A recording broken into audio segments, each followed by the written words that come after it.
Hey friends, it is Easy-Peasy video theory podcast again. And today's topic is cultural capital, a concept developed by the French sociologist Pierre Bourdieu. Have you heard of Pierre Bourdieu?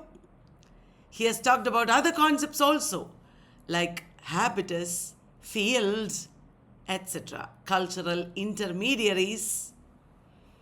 When we hear the word capital, either we'll think about New Delhi or Trivandrum or places like that.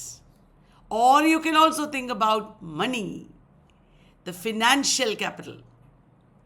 Well, Bourdieu's cultural capital refers to the non-financial assets, such as the learning or knowledge that you possess, education.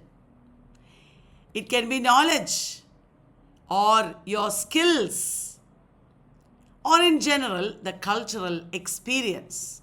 All this becomes the cultural capital of an individual, and this is greatly valued in a particular society.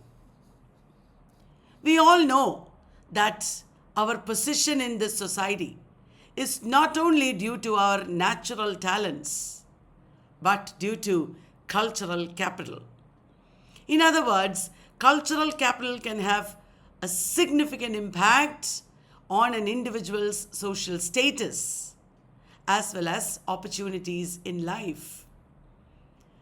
Individuals from privileged backgrounds are more likely to possess cultural capital, and they will have access to social and economic opportunities which are not probably available to those with less cultural capital.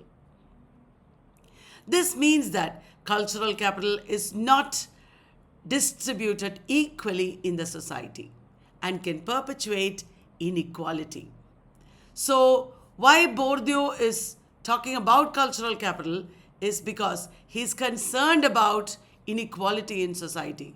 What can be done about it? Bourdieu suggests that schools, museums, libraries, etc., should make a conscious effort to provide access to cultural capital. Everybody should have access to cultural capital. This YouTube is a very good platform where people get access to cultural capital in the form of knowledge.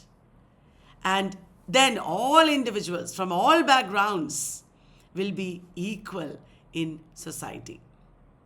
That is a beautiful thought, isn't it? So that's about Pierre Bourdieu's cultural capital. Thank you very much. I'll be back with more.